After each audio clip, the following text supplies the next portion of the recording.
Bonjour, nous sommes aujourd'hui ici pour commémorer la journée internationale de la fibromyalgie et du syndrome de fatigue chronique, journée qui se commémore généralement le 12 mai. Or, pourquoi le 13 ? Parce qu'on a des difficultés à réunir 30 personnes en présentiel actuellement du fait de la disparité de nos adhérents sur le territoire national, et d'un autre côté, actuellement, c'est très compliqué avec tout ce qui existe au niveau de Vigipirate. Donc, nous sommes avec le docteur Mehdi Aoun Sebati, neuropsychologue, et Céline, qui est bénévole de l'association. Je suis Robert, président de l'association. Voilà. Alors, je passe rapidement la parole à Céline pour vous présenter la façon de faire remonter vos questions, puisque il n'y aura pas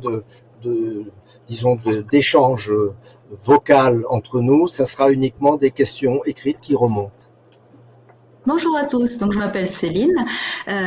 Pour ceux qui me connaissent, je suis l'animatrice pacing des ateliers qui sont proposés par les CFC.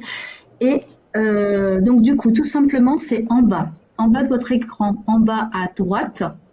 Je ne me trompe pas parce que je confonds ma droite de ma gauche.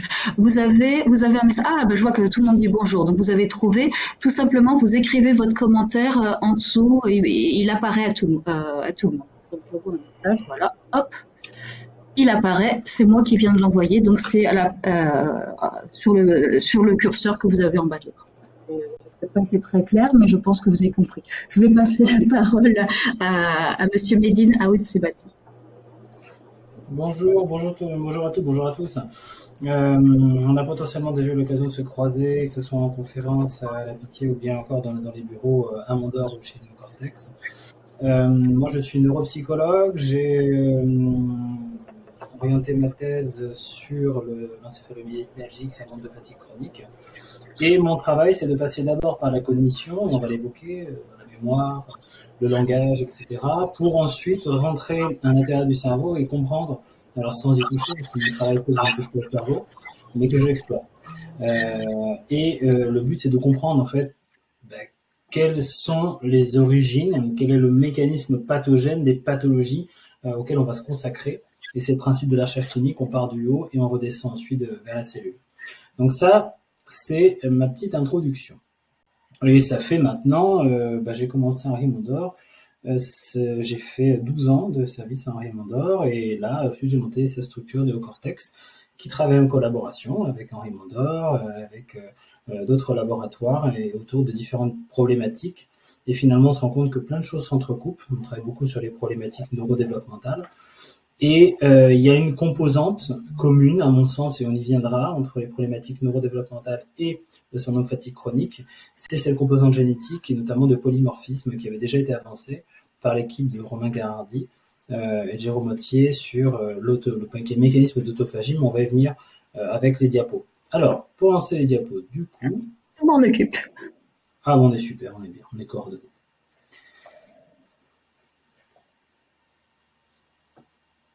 Je vous dis au revoir. Alors là, on va passer, parce que oui, le plan, je ne l'ai pas actualisé, mais c'est pas grave. Alors, on va déjà partir. Alors, je vais dire ce que vous savez déjà, et je vais dire, moi, me donner mes petites réserves par rapport à ces critères diagnostiques. Le problème des critères diagnostiques dans le syndrome de fatigue chronique, c'est comme l'écueil dans lequel on va tomber souvent lorsqu'on découvre une pathologie, c'est qu'on va se contenter de ce qu'on observe. Donc, on va donner en fait des noms, des symptômes, on va établir des listes, et ces listes, elles ont pour vocation à grandir au fur et à mesure du temps parce qu'on connaît de mieux en mieux les patients et qu'on recrute de plus en plus de patients. Donc, ces listes deviennent de plus en plus exigeantes. On avait les premiers, les critères de Fukuda 94, qui sont encore les plus utilisés en clinique courante, qui incluent ce qui est fatigue, bien sûr, persistante au-delà de 6 mois, invalidante, les troubles de la mémoire, de la concentration, on y reviendra, des maux de gorge, les ganglions axillaires cervico-douloureux, les douleurs musculo-squelettiques, enfin, les arthromyalgies, articulaires, musculaires, les céphalées, le malaise post-effort. Alors, malaise post-effort, plutôt que parler d'un malaise, on va parler d'un grand coup de fatigue post-effort qui peut aller, bien sûr, jusqu'au malaise. Mais parfois, c'est quelque chose qui est moins intense. Mais malgré tout, il y a quand même un coup de fatigue important. Il y a un élément avec lequel je suis un peu pas en accord, c'est le sommeil non réparateur. Lorsqu'on parle de sommeil non réparateur, on incrimine une chose, c'est le sommeil. Donc c'est très facile de faire un lien entre un trouble du sommeil et une fatigue persistante. Or, à mon sens, dans un syndrome de fatigue chronique, et pour avoir vu quand même beaucoup de polysomnographie, de polygraphie, et des marqueurs, parce que nous, chez Néocortex, on travaille avec de l'électroencéphalographie quantitative, c'est-à-dire qu'on fait passer un EEG de 6 minutes, et on va dégager des biomarqueurs. Et chez l'adulte, on en a plusieurs, c'est-à-dire des signatures EEG de pathologie en particulier, ce qui nous a permis enfin de démontrer sur le plan neurologique que la douleur existait dans le SFC, plutôt qu'utiliser constamment des échelles, parce qu'on va toujours nous dire que la douleur c'est subjectif, c'est vrai, mais nous on a un moyen de l'objectiver avec de l'imagerie cérébrale. Donc ça c'est une avancée significative qu'on publiera sans beaucoup de délai. Mais il y a un autre élément qui était extrêmement intéressant dans cette étude qu'on va nourrir et publier, parce qu'on va aussi chercher les marqueurs EEG du SFC sur un examen peu coûteux, non invasif et non irradiant. Eh bien, c'est qu'on n'avait pas de marqueur de trouble du sommeil. Parce que le sommeil, il fonctionne bien souvent, en tout cas, quand on fait un examen du sommeil, on se rend compte que la structure du sommeil est relativement satisfaisante, même parfois totalement satisfaisante. Or, la fatigue ne vient pas d'un manque de sommeil. La fatigue fait intégrale de la symptomatologie de l'EMSFC, et donc qu'on dorme beaucoup, qu'on dorme pas beaucoup, qu'on dorme bien ou pas bien, peu importe, quand on se réveille, on est fatigué, parce que la fatigue accompagne les patients au quotidien. Donc c'est un symptôme inhérent à la pathologie, c'est pour ça que je trouve que ce symptôme-là pose un souci, et on est en train de soumettre pour publication, là, je resoumets jeudi, un article justement sur les représentations de la pathologie dans la population générale, où on a envoyé un questionnaire, on a eu plus de 600 réponses, la manière dont les gens percevaient ce syndrome de fatigue chronique. Et ce qui peut être trompeur, c'est justement ce problème de sommeil. Parce qu'on peut dire, s'ils dorment bien, finalement, ça devrait aller mieux. Mais non. Donc ça, c'est un élément que j'ai pas aimé dans ces critères. Ensuite, comme je vous l'ai dit, on évolue avec le temps, on devient de plus en plus exigeant. Alors, donc, diminution des activités, etc. L'intolérance orthostatique ensuite qui est apparue. Toujours le sommeil non réparateur, les malaises post-effort et les symptômes cognitifs. On avait les critères de Nice de 2011, avec la fatigue aggravée par l'activité. D'accord ? Donc, c'est-à-dire qu'on a un niveau d'activité normal, et lui, forcément, je veux forcer un petit peu, mais c'est pas une activité qui est considérée comme intense, malgré tout, elle va susciter chez moi une fatigue assez importante. Et donc voilà, difficulté cognitive avec cette notion introduite de brouillard cérébral. Alors, ce qui est intéressant avec le NIS, c'est qu'on a une introduction de notion de sévérité. Ça, c'est intéressant. On va le garder pour tout à l'heure. Léger, modéré, sévère à très sévère. Et ça, c'est une composante essentielle, justement, la sévérité, et qui fait que quand on va être clinicien et qu'on a essentiellement, jusqu'à aujourd'hui, des marqueurs phénotypique, c'est-à-dire ce qui va se voir, d'intégrer la notion de sévérité, ça permet d'élargir le champ des possibles en termes de diagnostic. Donc ça me paraît, moi, essentiel. On avait fait une étude donc c'était une méta-analyse justement sur les troubles cognitifs, parce que moi je suis neuropsychologue, donc on est parti des troubles cognitifs. Je vais vous faire un résumé, bien sûr, parce que je ne veux pas m'étendre trop là-dessus, parce qu'il y a d'autres sujets à aborder. On a identifié en fait une symptomatologie classique, typique des troubles cognitifs, qui est ressortie dans les méta-analyses et qui est ressortie dans l'étude ensuite qu'on a faite sur 275 patients. Et ce qu'on a mis en évidence en fait, c'est qu'on avait des troubles cognitifs fil rouge qui intégraient une faiblesse à minima de l'attention sélective à l'entrée visuelle, repérer une cible parmi les autres, de la mémoire à court terme visuelle, du contrôle d'attention, c'est-à-dire mettre le bon niveau d'attention pour résoudre une tâche de manière efficace en entrée visuelle, et également la vitesse de lecture. Tout ça nous montre en fait qu'on a une importante fatigabilité, notamment en entrée visuelle, et ce qui peut expliquer notamment que beaucoup de nos patients ne parviennent plus à lire efficacement. On a également, là c'était une altération retrouvée chez plusieurs patients, chez quand même un certain nombre de patients, 37% de la cohorte, une altération qu'on a appelée de cognitive de type 2, c'est-à-dire qu'on a les mêmes symptômes fil rouge avec une intensité plus marquée et l'apparition d'autres troubles qui vont impliquer les fonctions de régulation qu'on appelle les fonctions exécutives, donc passer d'une tâche à une autre, inhiber des automatismes, etc. Donc tout ça, en fait, ces fonctions de régulation vont être ajoutées à la symptomatologie de base qu'on avait retrouvée chez les patients avec altération cognitive de type 2. Et on a trouvé un dernier degré d'altération qui implique les symptômes du type 1 et du type 2, avec en plus de ça des troubles du stockage en mémoire.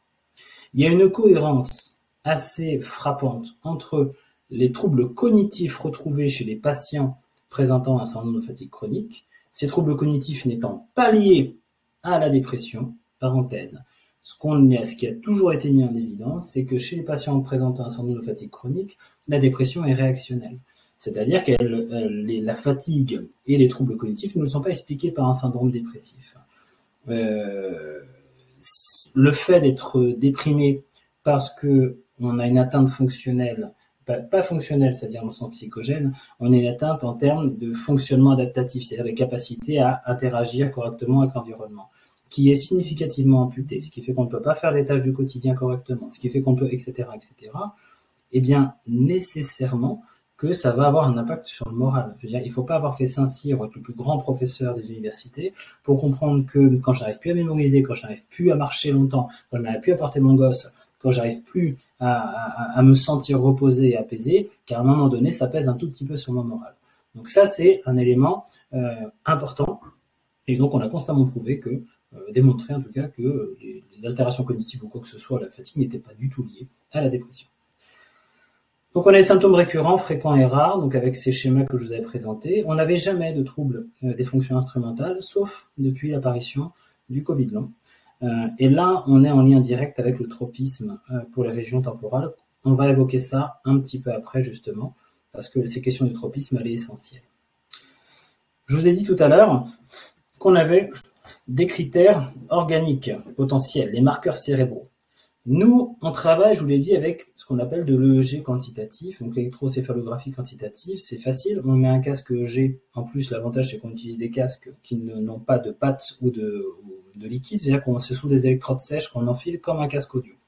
Et on cale les électrodes au contact du scalp. Et on enregistre l'activité sur 2 fois 3 minutes. 3 minutes les yeux fermés, 3 minutes les yeux ouverts.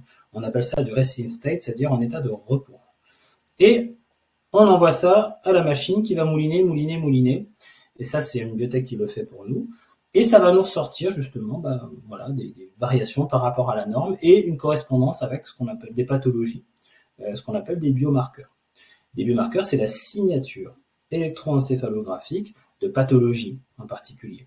J'ai écrit en 2022 un article, une petite revue, une revue de neuropsychologie, un petit article sans prétention qui parle justement de l'usage et qui veut démocratiser des biomarqueurs cérébraux en neuropsycho. Et on évoque notamment le syndrome de fatigue chronique. Et je pense que c'est un outil qui peut être extrêmement intéressant parce que ça nous permet d'avoir une exploration à 3 niveaux avec ce qu'on constate, si vous voulez, donc le phénotype, donc c'est-à-dire tous les critères dont je vous ai parlé, mais ensuite une évaluation quantitative avec des tests, des échelles, etc. Et ensuite, une exploration physiologique qui nous permet d'avoir plus de précision diagnostique qui est estimée à 96-98%. Donc là, on n'est plus du tout sur une exploration essentiellement sur le phénotype. Là, on rentre vraiment dans le fonctionnement cérébral et on peut avoir des marqueurs. Je vous donne l'exemple là justement qu'on avait chez une patiente présentant donc justement des problématiques d'insomnie chronique et des douleurs. D'accord ? Cette patiente-là avait un sommeil non réparateur. Et il se trouve qu'elle ne rentrait pas parfaitement dans les critères de syndrome de fatigue chronique. Par contre, vous avez vu ici, est-ce que j'avais mis l'autre patiente ? Non, je n'avais pas mis l'autre patiente, dommage. C'est dommage, je crois que j'avais mis cet exemple-là. Mais vous voyez, on peut quantifier largement la douleur avec notre examen EEG. Donc ça permet vraiment de mettre en évidence une douleur persistante, reconnue en tout cas, identifiée par le cerveau. On a d'autres marqueurs, trouble déficitaire de l'attention, l'anxiété sociale chronique, le syndrome autistique. On a aussi montré qu'en stimulant le cerveau de manière non invasive, en reproduisant les effets de l'environnement, et ça on va y venir un petit peu après, on arrivait à normaliser l'activité cérébrale. Ça c'est un exemple, par exemple sur le trouble déficitaire de l'attention, on arrivait c'est-à-dire qu'on estime enfin on estime. On sait que le développement du cerveau se fait grâce à l'interaction avec l'environnement et qu'il y a des gènes spécifiques qui s'expriment, qui sont engagés dans la plasticité cérébrale, donc l'aptitude qu'ont les neurones à créer des connexions entre eux. Et quand ces gènes sont mis en interaction avec l'environnement, ils s'expriment bien, donc ça permet aux neurones de connecter, de créer des connexions entre eux. Et ça se passe dès la naissance, c'est-à-dire que 90% des connexions intracérébrales se fait après la naissance.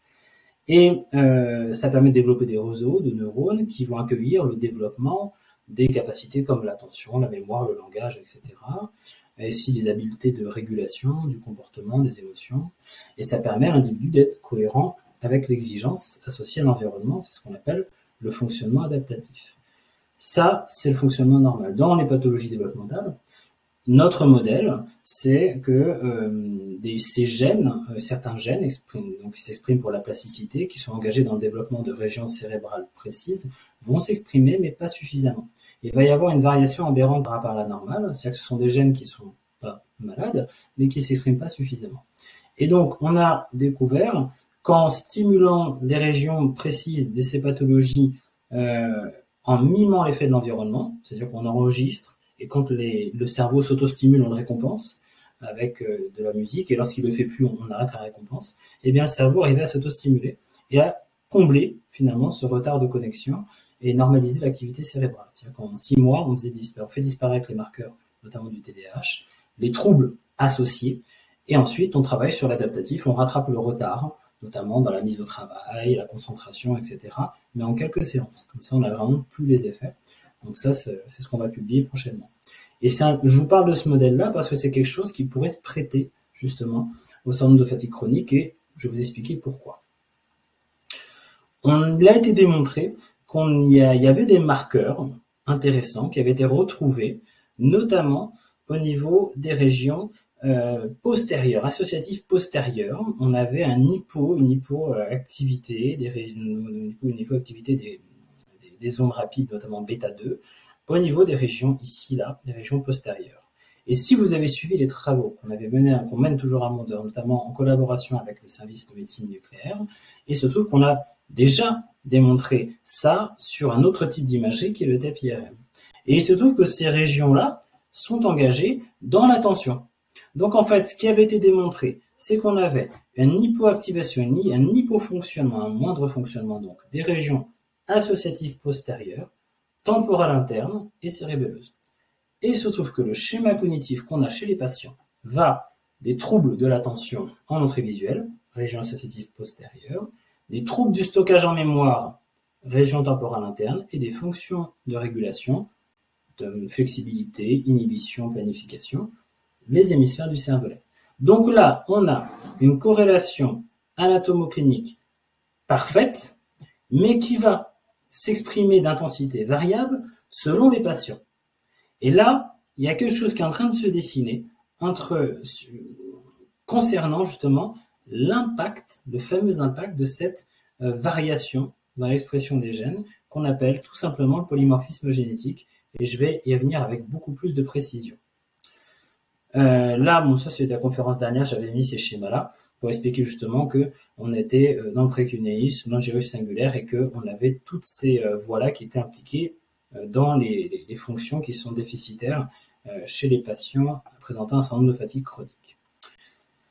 Ce qui est intéressant, c'est quand on va essayer de comprendre, donc là où on est parti des symptômes, on descend vers le cerveau, on dit il y a une corrélation entre les symptômes retrouvés et les régions du cerveau qui sont en moindre fonctionnement, en tout cas sur l'imagerie fonctionnelle, et on regarde un petit peu quelles sont ces régions, et on voit que ces régions sont essentiellement les régions postérieures. Je ne sais pas si vous voyez ma souris, mais là on voit vraiment qu'on est sur les régions associatives postérieures et temporales internes. Quand on fait un petit peu de neurologie, on voit très clairement un lien d'analogie avec d'autres problématiques qui sont, ça c'est une autre diapo, qui sont les pathologies inflammatoires et infectieuses.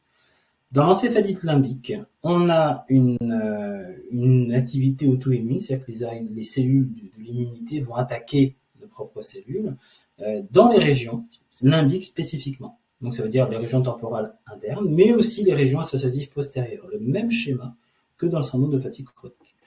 On a également un schéma neuropathogène quasi identique avec encéphalite herpétique, où là, le virus de l'herpès va rentrer par les voies aériennes et va aller se loger au niveau du cortex olfactif primaire, ce qu'on appelle le cortex piriforme, et se développer, ensuite développer tout un mécanisme pathogène au niveau des régions temporales internes. Je vous parle de ça parce que ce qui est intéressant dans le Covid notamment, c'est que le Covid se diffusant notamment par les voies aériennes, on a potentiellement un schéma pathogène commun entre le virus de l'herpès et le coronavirus, justement, qui vont rentrer par cette même voie, aller se loger vers le cortex piriforme, le cortex olfactif, d'où les troubles de l'odorat, et ensuite se développer au niveau du dent temporal, et expliquant notamment les troubles du langage qu'on retrouve chez les Covid longs. Le reste de la symptomatologie du Covid long est strictement identique au syndrome de fatigue chronique classique.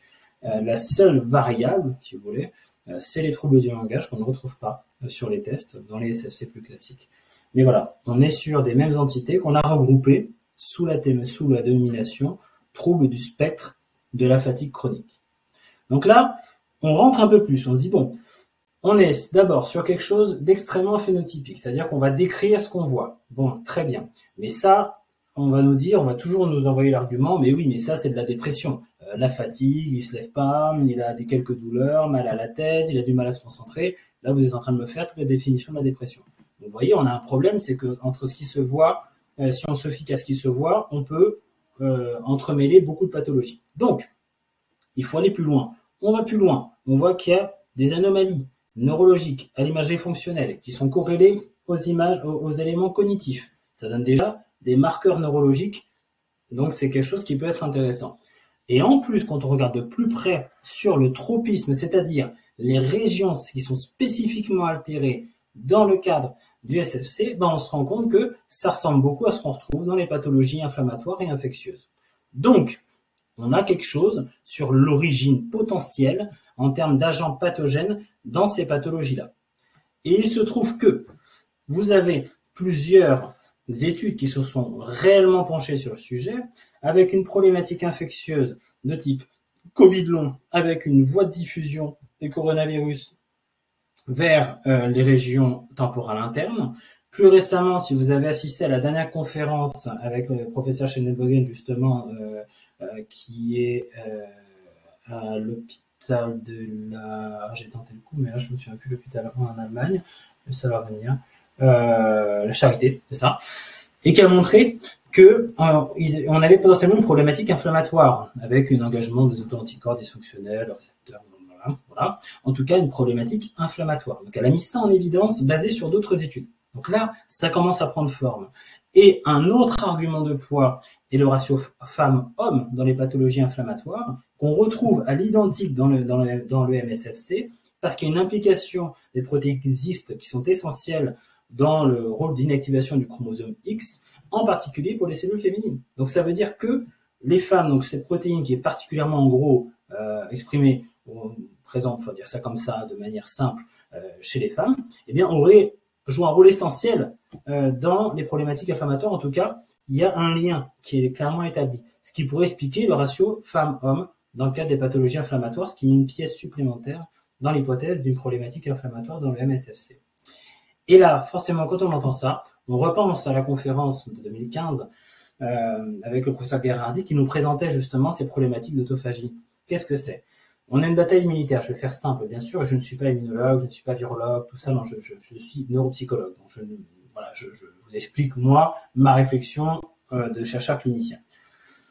Donc, on a une bataille immunitaire qui a lieu, et cette bataille immunitaire peut être liée à n'importe quel agent qui n'est pas reconnu comme quelque chose qui fait partie de notre organisme. Donc, ça s'appelle un antigène. Ça peut être un virus, ça peut être une bactérie, ça peut être un adjuvant vaccinal. L'aluminium est un bel exemple parce que c'est un cytotoxique. Donc, c'est pour ça qu'on l'utilise comme adjuvant d'ailleurs. Donc, très bien.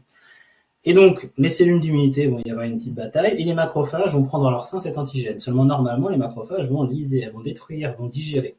Mais là, il y a un problème qui a été détecté par l'équipe Mondor, en collaboration avec l'école vétérinaire, Maison Alfort, c'est qu'elle ne digère pas. Ce processus s'appelle l'autophagie. Et ils ont réussi à montrer que les gènes engagé justement n'était pas défectueux, mais on était plutôt sur une variation par rapport à la normale, c'est ce qu'on appelle le polymorphisme génétique. C'est ce qui fait qu'on est tous différents les uns des autres.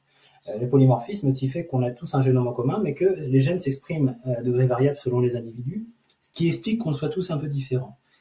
Et je fais le lien du coup avec la pathologie inflammatoire développementale dont je vous ai parlé tout à l'heure. Nous, on est en train de faire, et peut-être qu'on y viendra avec le syndrome de fatigue chronique, on réfléchit grandement à l'influence qu'a eu l'environnement à un moment donné dans l'arbre généalogique. C'est-à-dire qu'il faut remonter chez les aïeux pour essayer de comprendre pourquoi des gènes spécifiquement ont moins diffusé, se sont moins exprimés. Et quel est l'agent environnemental qui a pu entraîner ça? Ce qui a été démontré, et ça c'est vraiment passionnant, c'est que l'influence environnementale qu'a l'environnement sur l'expression des gènes, ça c'est facile, ça s'appelle l'épigénétique, très connu. Eh bien, c'est quand l'environnement a une influence sur l'expression des gènes, eh bien cette modification de l'expression des gènes peut être transmise aux générations ultérieures sans même que ces générations aient été exposées à ce dit environnement. Donc ça veut dire que cette modification, cette problématique peut venir de générations antérieures qui ont été exposées à un agent. Ce que nous on a démontré, c'est que quand on remplace l'environnement et quand on mime son action, on peut faire le phénomène inverse. C'est-à-dire faire en sorte que les gènes s'expriment normalement. Donc, et ça on va le prouver sur la génétique, mais là on l'a prouvé de manière anatomique. Donc ça veut dire que on a une perspective en termes de recherche clinique qui va nous permettre de répondre à des questions fondamentales sur l'origine de la pathologie, mais qui va permettre aussi, sur son passage, de mettre en évidence des marqueurs beaucoup plus précis que les marqueurs phénotypiques ou que les listes de symptômes qu'on a actuellement, qui font que la plupart des patients galèrent à faire reconnaître leurs troubles et galèrent à obtenir des compensations et des aides par rapport au handicap vécu au quotidien. Donc, eh bien ça c'est ce que j'ai mis sur Béran de la normale, c'est ce que je voulais dire, voilà. Donc j'ai anticipé ce que je voulais dire. Donc voilà les perspectives actuelles. Alors c'est celles que moi j'ai recensées, c'est celles qui me passionnent. C'est le principe, si on me demande d'intervenir, je parle de choses qui me passionnent. S'il y a des choses que je n'ai pas évoquées, c'est que je ne les connais pas, ou bien que j'ai trouvé que ça n'avait pas pour l'instant un intérêt monumental. Mais voilà, je vous parle en toute franchise. S'il y a des choses que vous voulez faire remonter, que je n'ai pas évoquées, avec grand plaisir, on peut en discuter ensemble. Et en attendant, avec, je pense, 2 minutes 20 d'avance, je vous remercie de votre attention et espère avoir été suffisamment clair. Mais je suis là encore pour 32 minutes, donc je peux répondre à vos questions si je suis passé un peu vite sur certains sujets. Je vais enlever la présentation. Voilà. Et du coup, je vais poser les questions qui ont été posées lors de votre présentation. Donc c'est vrai que je ne l'ai pas écouté, je suis désolée, j'étais pris par les questions. Alors, du coup, je vais reprendre les questions. Alors, c'était peut-être une mauvaise compréhension. Enfin, je vais déjà commencer par une question de Lise. Que peut nous apporter un suivi avec un neurologue dans le cadre de l'EEM-SFC? Est-ce qu'une pathologie connue? Alors, est-ce que cette pathologie est connue par les neuropsychologues? Je reformule parce que c'était pas très clair la question. À l'heure actuelle, un suivi en neuropsycho va pas avoir un intérêt monumental. Il vaut mieux faire un peu d'orthophonie parce que c'est remboursé par la sécurité sociale. Après, si on a les moyens, on peut le faire en suivi libéral, éventuellement sur des ateliers qui permettent de trouver des bonnes méthodes de compensation des troubles cognitifs. Ça peut avoir un intérêt, oui. Voilà. Après, quand on connaît les problématiques financières qui peuvent intervenir dans le cadre de des pathologies, c'est vrai que l'orthophonie peut s'y prêter, mais c'est vrai que c'est toujours mieux d'être suivi par un neuropsychologue qui est l'expert de la cognition au sens large, et ça peut avoir un effet sur la compensation des troubles cognitifs. Est-ce que c'est connu de tous les collègues? On est en train de travailler quand même à ce que ça soit connu. Juste parenthèse, je m'excuse du décor, je suis pas du tout dans mon bureau, je suis à mon domicile pour des raisons d'organisation, je suis vraiment désolé pour la qualité de l'image. Ça, c'était la petite parenthèse. Alors, oui, on travaille énormément la diffusion auprès des collègues neuropsychologues et neurologues. Donc on a diffusé l'article de Revue Neuropsychologie. Il y en a un autre qui a été diffusé sur le syndrome fatigue chronique dans Revue Neuropsychologie aussi. et on avait fait la méta-analyse dont je vous ai parlé dans une grande revue de psychologie, non, même pas de sciences en général, et ça a été il fait partie des 30 articles les plus lus au monde dans le domaine de la psychologie, la méta-analyse. Donc on travaille énormément à la diffusion justement des connaissances là-dessus, à la vulgarisation entre guillemets pour les cliniciens qui n'y sont pas sensibles. Donc ça avance. Bon, bah c'est très bien. Il y a d'autres questions qui se posent entre-temps, donc c'est vrai que ça me perturbe un peu, donc je vais en poser une autre. Je reviens. Alors, une question de Fabrice. Y a-t-il une distinction entre syndrome de fatigue chronique et fibromyalgie? J'ai l'impression que c'est très similaire. Ouais, ça reprend en fait ce que j'ai dit. Si vous retrouvez l'article, vous tapez mon nom et vous tapez syndrome de fatigue chronique sur Google Scholar et vous retrouvez l'article. En fait, c'est exactement ça. C'est qu'on est en fait on a une entité commune.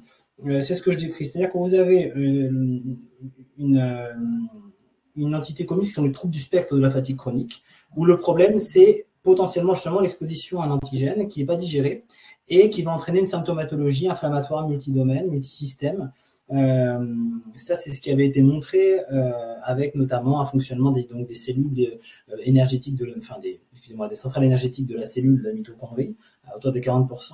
Et donc en fait, ça c'est causé justement par toute cette chaîne que je vous ai expliqué assez brièvement.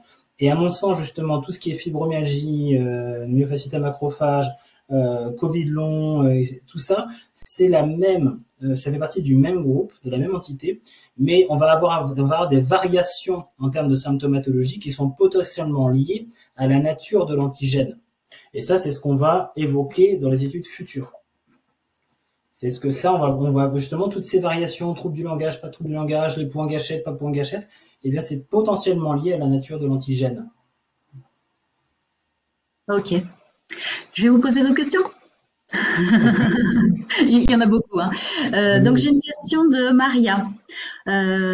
Bonjour, diagnostiquée EM SFC par plusieurs médecins, je n'ai pourtant ni elle a été suivie par votre étude, je n'ai pourtant ni hypométabolisme, PSCAM à Mondor, ni anomalie repérée lors des examens réalisés à néocortex. Qu'en conclure? Alors, les anomalies, ça dépend. Les anomalies cognitives, elles peuvent être extrêmement légères. C'est-à-dire vraiment juste ce petit ralentissement, des choses vraiment mineures. Sur le plan de l'imagerie cérébrale, j'ai quelques petits points de désaccord, c'est-à-dire que c'est pas forcément les régions associatives postérieures qui vont être enfin, à mon avis, le vrai dénominateur commun dans le MSFC, c'est les anomalies temporales internes, amygdalo-hippocampiques. Et c'est ce qu'on va retrouver chez quasiment tous les patients. Alors que tout ce qui est postérieur, on va le retrouver chez certains, mais beaucoup moins exprimé chez d'autres. Donc après, tout dépend aussi d'où est fait l'image, etc. Mais nous, ce qu'on va relever vraiment à minima, on peut avoir des symptômes tellement légers qui vont être subcliniques. Donc, en soi, les tests cognitifs vont donner souvent le même pattern, mais il y a des choses, si vous comparez, si vous regardez vraiment dans le détail du détail, on va pas trouver sur les tests assez globaux. C'est pour ça qu'on est en train de travailler à des outils beaucoup plus précis comme l'eye tracking. C'est ce qu'on est en train de faire là. Ça, c'est la filière ingénierie de néocortex, où on est en train de travailler à un test qui va permettre vraiment de quantifier les mouvements oculaires et de voir justement s'il y a une différence significative entre le SFC, la CEP notamment, ou encore les sujets sains. Donc on va arriver à du testing beaucoup plus fin et précis que ce qu'on fait maintenant. Mais quand on a des symptômes récurrents sur des tests assez larges, c'est qu'il y a quand même quelque chose qui existe à un degré moindre, peut-être qui peut parfois passer entre les mailles de nos filets. Mais ça n'invalide pas le diagnostic. Ok, je vais vous poser une autre question. Une question de Sophie. Bonjour, il pourrait aussi y avoir une explication entre malformation Harold-Chiari et EM-SFC, car on retrouve plusieurs patients touchés par les deux pathologies et on se situe bien au niveau cérébelleux. Ouais, alors attention. Non. Alors non, je pense pas qu'il y ait un lien de corrélation parce qu'on n'est pas sur le même phénomène entre la malformation et les processus inflammatoires. Par contre, on peut avoir les deux. On peut avoir une malformation alors Chiari et une de Chiari et un EM-SFC. Ça, c'est pas du tout impossible. C'est tout à fait possible. Mais après, le fait qu'on ait des symptômes communs ne veut pas dire qu'on a la même pathologie. C'est ce que j'expliquais au début. Des symptômes, on peut les retrouver dans 10, 20, 30 pathologies neurologiques différentes.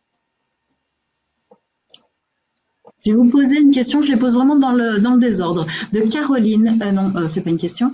Une question d'Adeline. Est-ce qu'un TPIRM peut permettre de diagnostiquer un Covid comme cause de EM? Alors, ouais, dans le TPIRM, alors, non, malheureusement, on peut pas encore utiliser comme outil diagnostic, c'est pas encore tout à fait reconnu.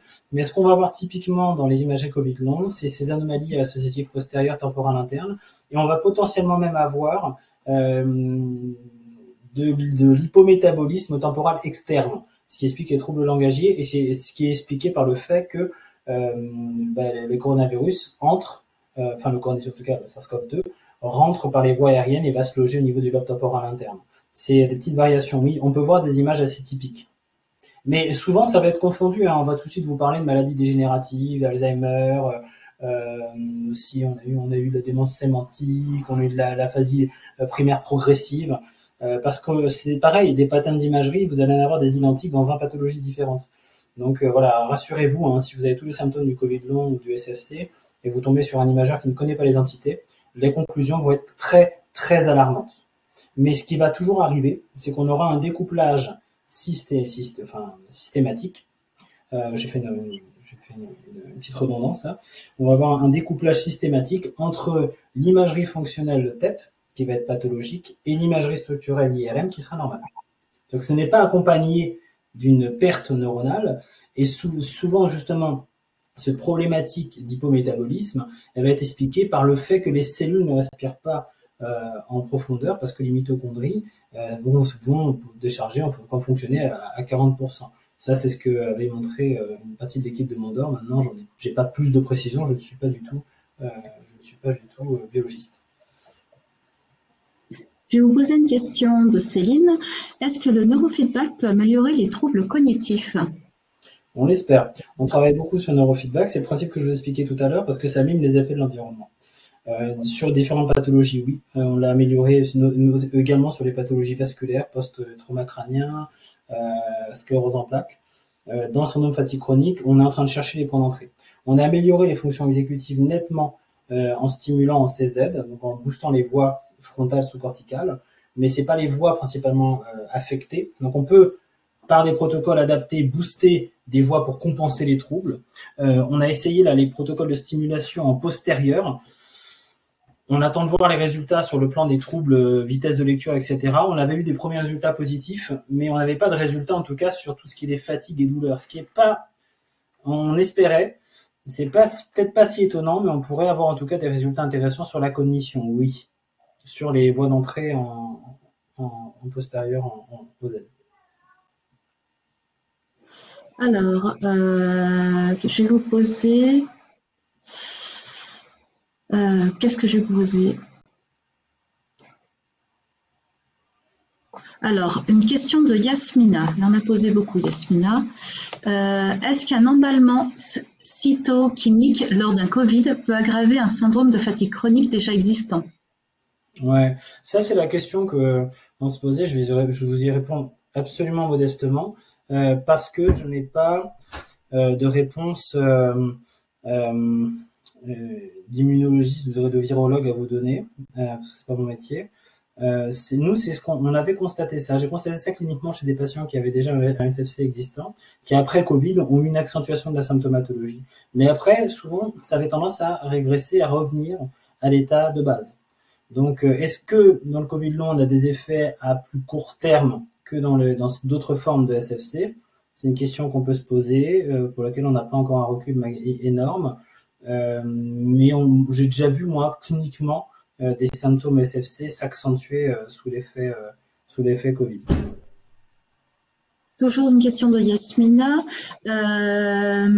Elle pose une question sur les hypersignaux de la substance blanche à l'IRM cérébral. Elle avait déjà dû poser cette question, elle vient de la reposer, du coup je ne l'ai pas en entier. C'était quoi sa question? Je vais vous en poser une autre parce qu'elle en a posé plusieurs, Yasmina.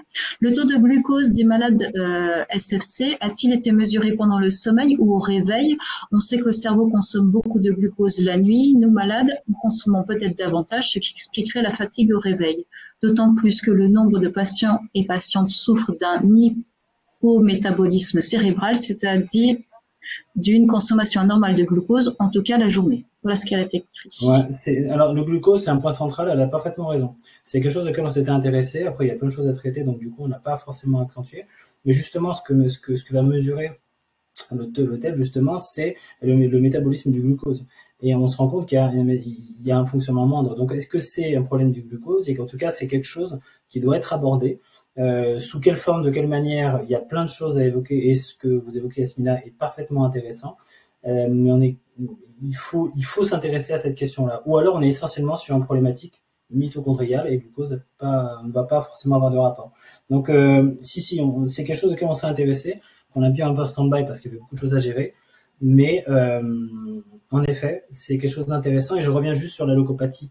Les hypersignaux n'en font pas partie des choses qu'on voit typiquement ou de manière parfaitement fortuite.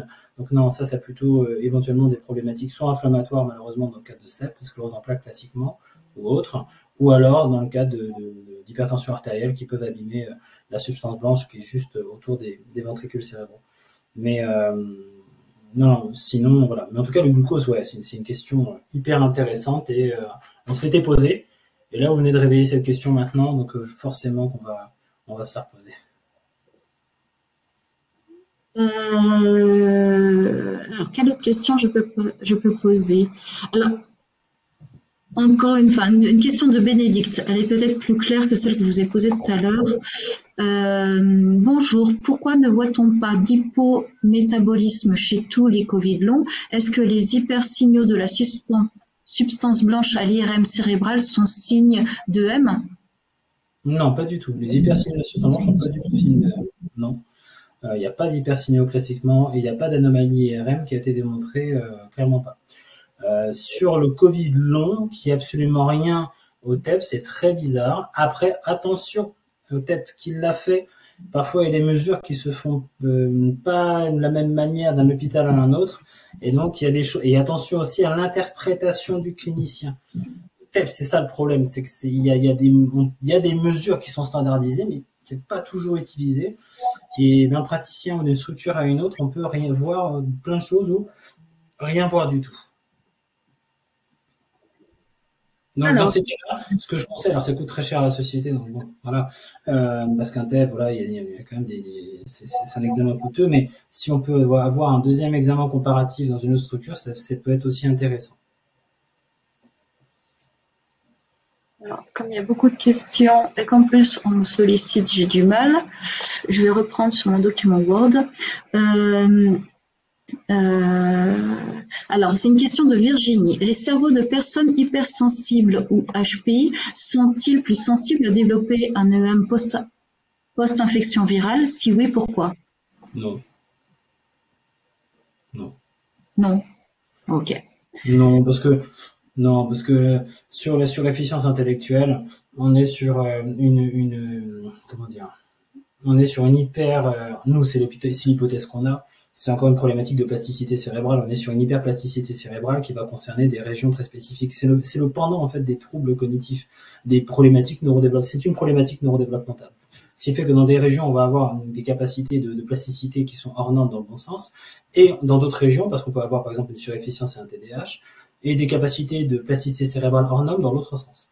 Donc ça, c'est essentiellement voilà des problématiques liées à la plasticité cérébrale. Maintenant, qu'est-ce qui fait que des patients EMSFC vont développer des symptomatologies d'intensité variable d'un patient à un autre et avec des symptômes de sévérité variable d'un patient à un autre? Peut-être que là, c'est lié à du polymorphisme, mais qui va concerner essentiellement les gènes impliqués dans l'autophagie. Donc là, c'est une problématique interne et la variation de sévérité des troubles d'un patient à un autre, comme dans d'autres pathologies, est liée justement au degré d'anomalie qu'on va retrouver chez un individu en comparaison à un autre. Donc c'est deux problématiques potentiellement génétiques différentes qui n'engagent pas les mêmes processus. Donc je ne pense pas, moi, à mon niveau, qu'il y ait un lien ou une sensibilité particulière. Voilà. Par contre, je pense sincèrement qu'on est dans des familles où on risque potentiellement de développer du SFC parce qu'il y aurait eu une surexposition environnementale chez un des aïeux. Et ça, c'est une hypothèse de travail qui n'est pas du tout vérifiée et qu'on va sûrement pas se priver d'aller tester. Donc, pour les patients qui participeront à cette étude future, on va vous demander de faire un joli arbre généalogique et d'interroger jusqu'au plus loin possible dans la famille sur plusieurs sujets, l'environnement, l'habitation, alcool, pas alcool, drogue, pas drogue, quel travail, enfin, on va tester tous les éléments environnementaux qui pourraient expliquer. Et on va le faire dans toutes les pathologies. Alors j'ai beaucoup de questions sur le diagnostic. Alors il y a Christelle qui est sur ce sujet de comment se faire diagnostiquer. Je suis perdue. À qui s'adresser au final? Médecine interne CHU en 2019, médecin généraliste qui ne dit ne pas connaître le MSFC, suivi gastro pour côlon irritable, herpès récurrent, immunitaire en rate, tache blanche cerveau, suivi endocrino avec 10 ans de traitement catastrophique, bref, suivi en neuro qui est le seul à faire les liens en posant diagnostic de l'EM. Voilà. Ouais, là, il y a clairement un terrain inflammatoire multisystémique, clairement. À mon sens, le MSFC s'ajoute à ces problématiques inflammatoires, à ce terrain inflammatoire. Et le meilleur moyen, c'est d'aller voir un médecin spécialiste. Donc, ça veut dire un médecin interniste, un neurologue. C'est ce qui va être le plus reconnu. Le généraliste, un peu moins. Le psychiatre, non. Donc, ça reste quand même... souvent, on dit souvent que c'est une pathologie d'interniste, donc médecine interne ou neurologue, et ça peut être fait en ville. Mais en fait, le diagnostic, il se fait par exclusion de toute autre problématique. C'est pour ça qu'il y a 1 milliard d'examens à faire, sanguins, imagerie, etc., pour écarter toutes les pistes possibles, à la fois des EMG, PE, donc les électromyogrammes potentiels évoqués. Et une fois qu'on a tout écarté, là, on fait le diagnostic. Donc c'est pour ça que, classiquement, on va plutôt voir les médecins les plus armés pour évaluer toutes ces composantes, qui sont les internistes et les neurologues. Alors, j'ai une question d'Alain. Allez-vous, comme Carmen S. de la Charité Berlin, ouvrir un essai clinique avec un protocole IVIG déjà en application sur Lyme? Non, moi tout seul à mon niveau, à néocortex, non, moi je ferais de la neuropsychologie. Par contre, faire des collaborations avec la Charité, par le biais de Henri Mondor et mon directeur de recherche, Jérôme Mottier, là, éventuellement, ça pourrait être génial. Mais ça, c'est plutôt Jérôme qui a la main, pas moi. Alors j'ai une question d'Aurore. Il semble qu'il y ait des patients EM-SFC qui ont un diagnostic de TDAH. Est-ce une comorbidité possible ou un recouvrement de symptômes et donc plutôt un diagnostic différentiel entre symptômes cognitifs de l'EM et de TDAH? Avez-vous un avis sur la question? Ah ouais, j'en ai plein d'avis sur la question. Mon avis, c'est que le diagnostic de TDAH, il est complètement galvaudé aujourd'hui. C'est qu'on a des critères complètement aberrants. Le TDAH, c'est pour ça que nous, dans notre examen, il inclut à la fois, je vous l'ai dit, c'est en fait une problématique neurologique, neurodéveloppementale, qui va concerner des structures cérébrales très précises. Je suis désolé, je l'ai dit, je suis à la maison. Oui, attends. On n'entend rien, on n'entend rien.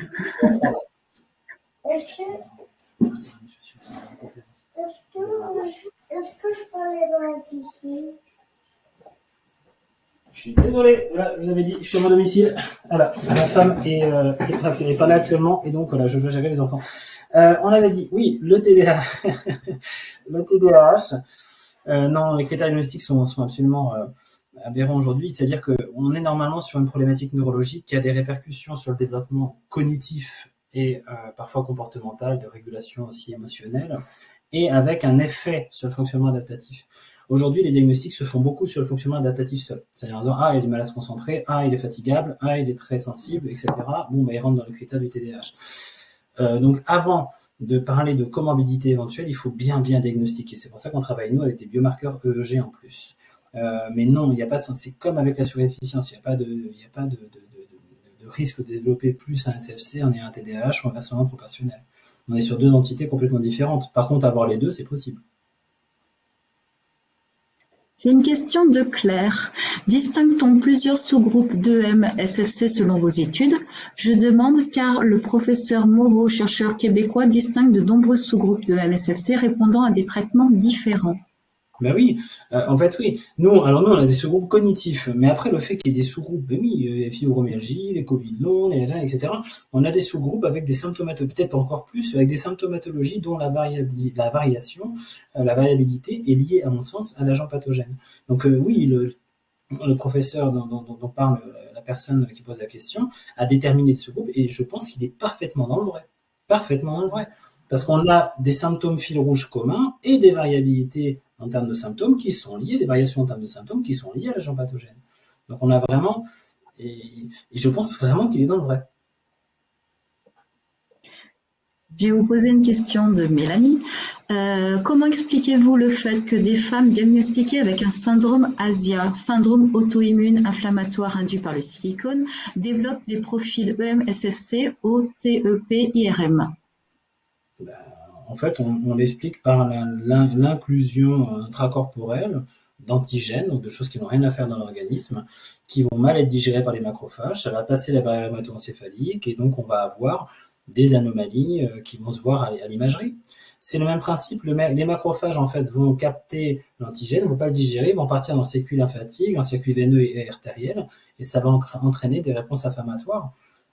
Et c'est pas étonnant que dans le cas de siliconopathie, on ait des profils EMSFC à la fois sur le plan du phénotype et sur le plan de l'imagerie. C'est le même principe. Et c'est là que justement on a toutes ces variabilités en termes de symptômes, variétés potentielles. Ça peut être une infection au métaux lourds, ça peut être une infection en silicone, ça peut être de la bactérie, du virus, de l'adjuvant luminique, ça peut être plein de choses. Et potentiellement qu'on a des sous-groupes qui se dessinent en lien avec ces agents.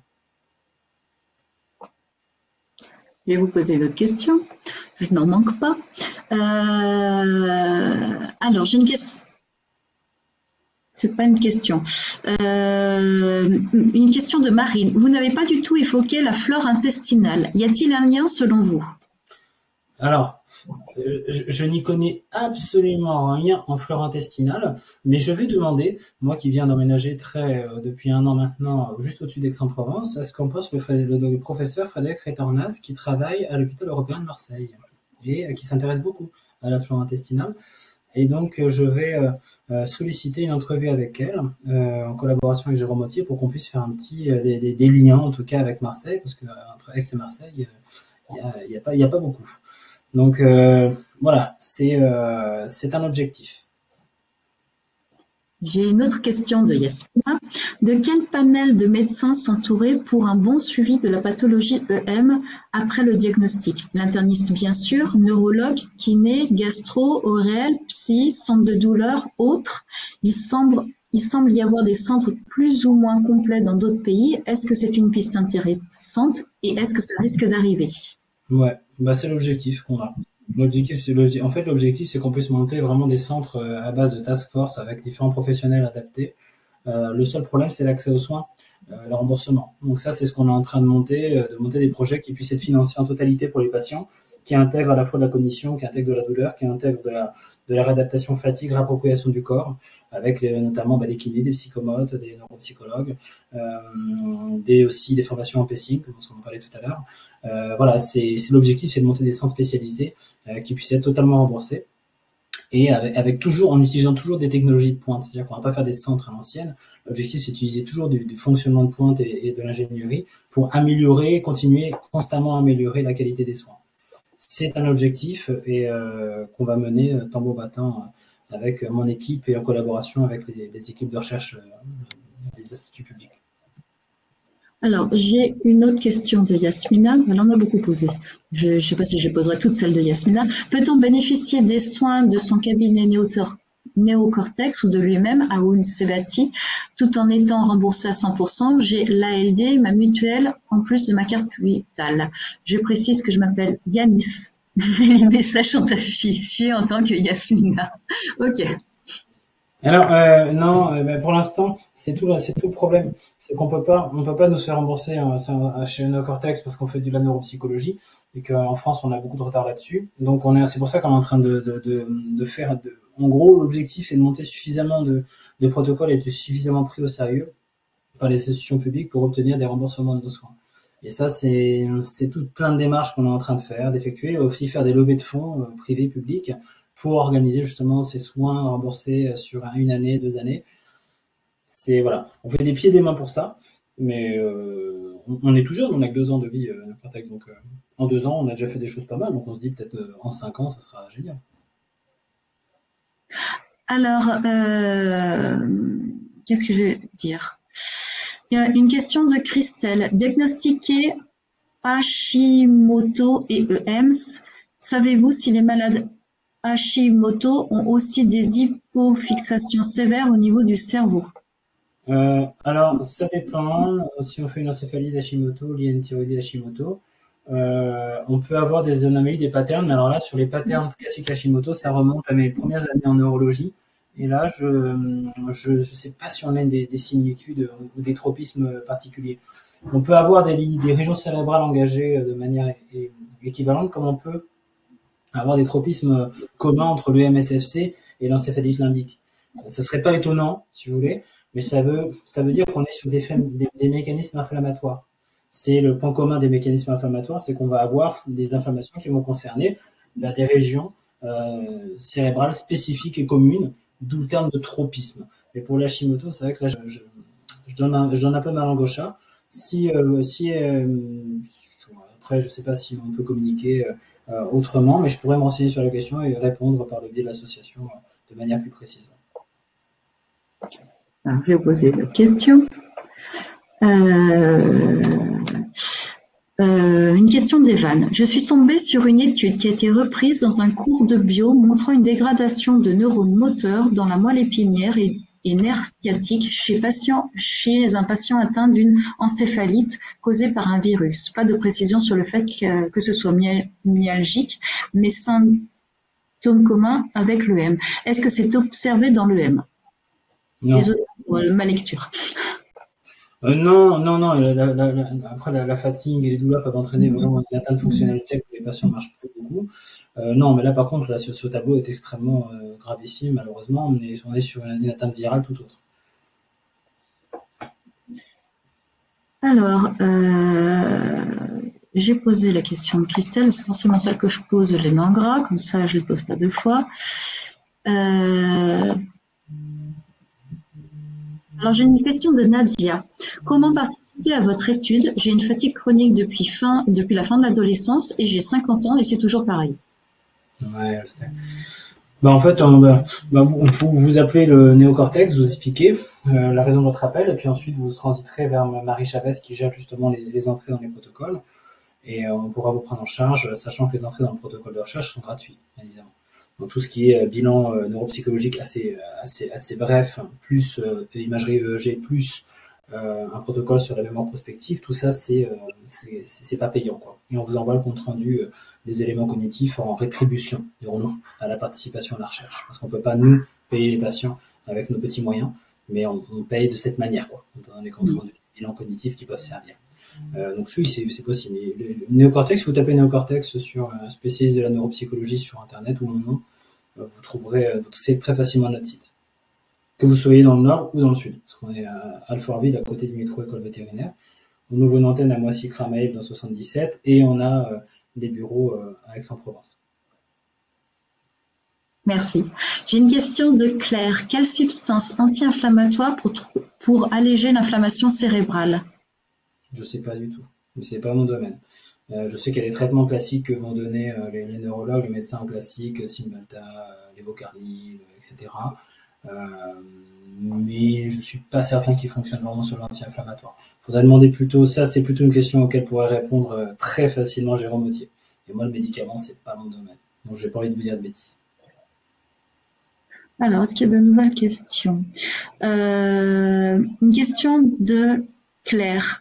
Bonjour, un stress post-traumatique peut-il déclencher l'EM? État de santé identique à ce que l'on décrit dans l'EM depuis une agression grave. Aucun traitement médicamenteux n'a eu d'effet sur l'épuisement physique continu, les troubles cognitifs liés à l'épuisement, etc. Idem suivi psychologique qui n'a pas aidé sur cela. Ouais. Alors, est-ce qu'on peut créer un stress suffisamment fort pour décompenser le MSFC? Peut-être. Il faut quand même, dans ce contexte-là, écarter le stress post-traumatique, la dépression réactionnelle et les impacts sur le sommeil. Là, il faut vraiment enfin, il faudrait vraiment tout explorer sur le schéma thymique, sur le terrain thymique, excusez-moi, psychopathologique, sans dire que c'est forcément psychopathologique ou psychiatrique, hein, pas du tout. Mais il faut vraiment tout explorer à ce niveau-là pour être certain qu'on ait une décompensation MSFC post-traumatique. Hein. C'est pas impossible du tout, mais il y a quand même beaucoup de choses à explorer avant. Et voir notamment les marqueurs neuraux. Alors, celle-ci, je l'ai posée, je regarde.